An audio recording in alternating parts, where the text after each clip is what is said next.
Hello everyone, I'm Saut Sagala from Indonesia. I'm happy to give presentation on energy transition in rural Sumba, Indonesia.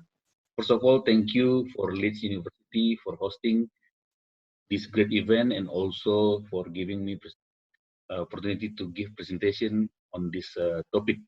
So this is a collaborative work where many team members, as you can see on the screen, are involved in this research.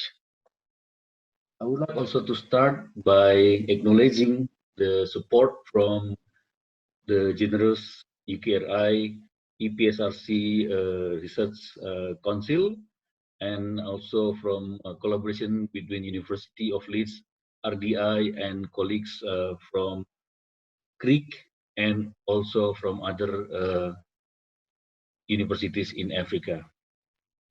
Let me also take this opportunity to thank Bandung Institute of Technology and also Asahi Glass Foundation that support some of this research.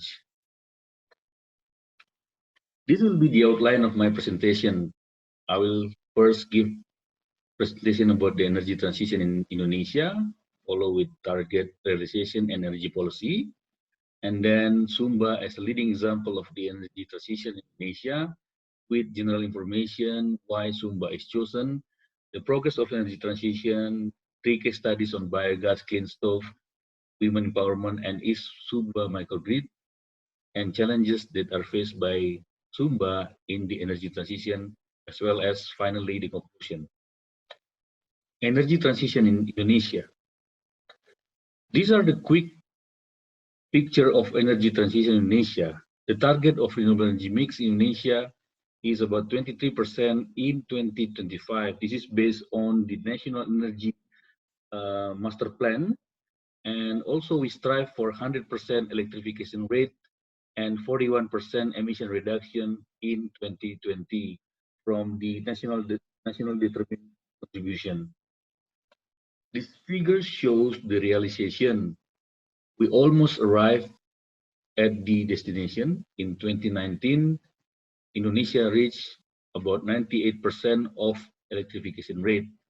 Although in some areas, there's a big gap of electrification rate, like in NTT, the East Nusa Tenggara, where the electrification rate is still about 85%. The emission reduction is already at 24.5%. So this is the next target of emission reduction to be achieved by Indonesia. This table shows the energy transition until 2045. You can see the numbers on the right-hand side and also the details on the left-hand side. For 75 years, Indonesia has been lucky. We have been having oil, coal, and also gases, but it will not last longer. Coal will only last until the next 80 years, while gas the next 30 years, and oil is even shorter, about 10 years. That is why Indonesia government is striving towards energy transition from oil and gas to new and renewable energy. Some transition programs are providing the gas, changing kerosene to LPG, fuel to gas conversion in transportation, and imposing biofuel mandatory. In the context of rural energy demand, about 26 million households in rural area use wood as energy source. Most of energy transition set in the policy is directed to urban setting. Rural setting is shown in this picture. Indonesia villages that still rely on woods, about 26 million, as I mentioned earlier. This is about 48% of the total rural households in Indonesia. Other than that, Indonesian villages still rely heavily on diesel fuel. So the next question is, can energy transition progress well in rural setting? Sumba is a leading example of energy transition. In the next slides, I will show you about the Sumba iconic island and also the case studies. This map shows Sumba Island. It is located in eastern part of Indonesia. Sumba iconic island was introduced in 2010 by HIVOS in cooperation with the Ministry of Energy and Mineral Resources of Indonesia, with the target of 95% electrification rate with 100% renewable energy. It was among the first initiatives to try different type of renewable energy technology and see how it works on the most remote areas among the indigenous community. The aim was to achieve electrification rate with 100% renewable energy within 10 years. So why is Sumba chosen? The source of renewable energy in Sumba are mostly from solar, wind, and biomass, with its capacity is about 10 megawatt as shown in this table. The starting point is quite low. It's about starting point of rural electrification rate is about 24.5% in 2010. So what is the energy transition progress in Sumba? As I showed and as I mentioned earlier, in 2010, the electrification rate in Sumba was about 24.5%. It has showed a significant project progress as per 2020. So the result of electrification is quite good. This year, the electrification rate is 75.12%, with 24% came from renewable energy. Although the number of renewable energy mix is far below target of 100%, but it is higher than the national target of renewable energy mix, 23%.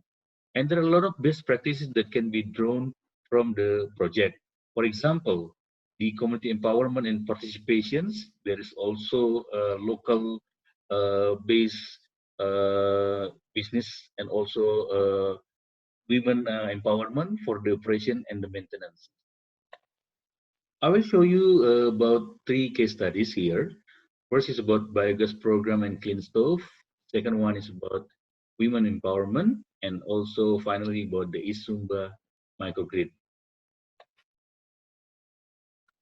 The biogas program, it's the biogas program.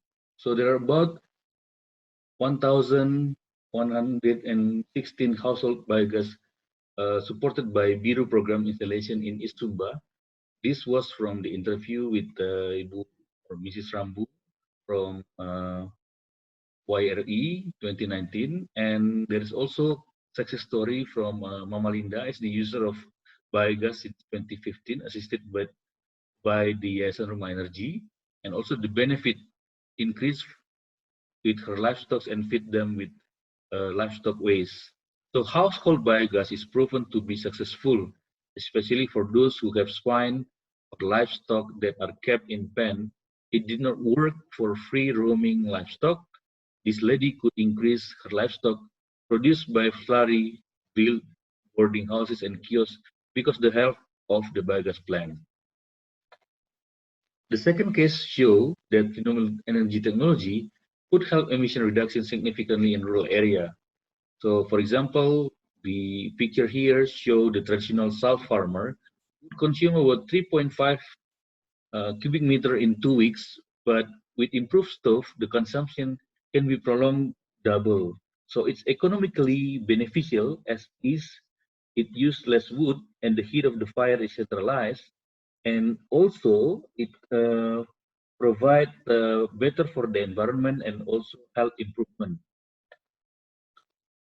On Isumba microgrid, the Isumba microgrid show one of four operation models is handled by the private sector in collaboration with the local enterprise. And then the solar PV installation in Sumba with 11 microgrid solar panels has electrified 5 villages since April 2018. It has the total capacity about over 400 kilowatt, and also be able to supply the electricity for more than 800 households and about 57 public facilities.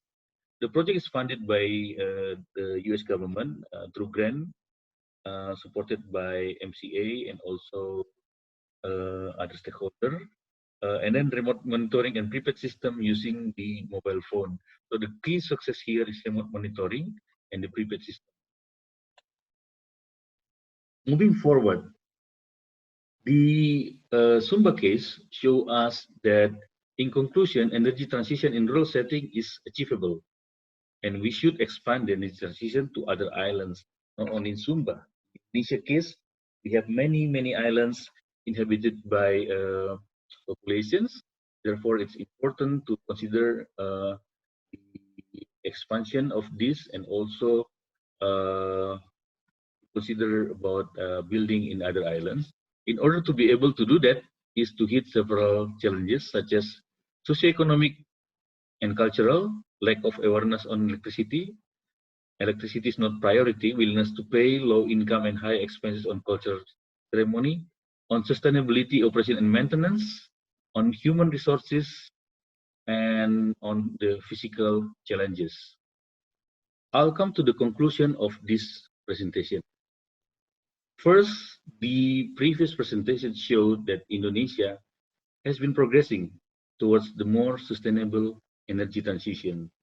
The second case, the second point that Sumba has shown as a leading example of energy transition island, which is chosen as the island because of it has abundant renewable energy resources but low electrification rate. Despite the existing challenges, energy transition in Sumba has shown positive impact. Clean energy that support health environment improvement, increasing women access towards energy, the increase of productivity, and finally, increasing access to electricity which support the electrification.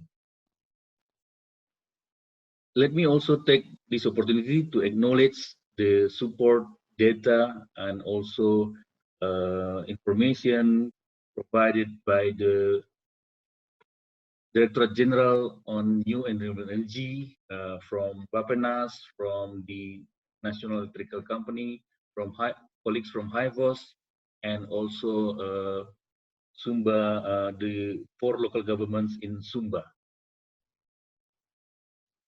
Thank you very much for this opportunity. Again, thank you for Leeds University for providing and also hosting this great event. And I would like to return this to the moderator.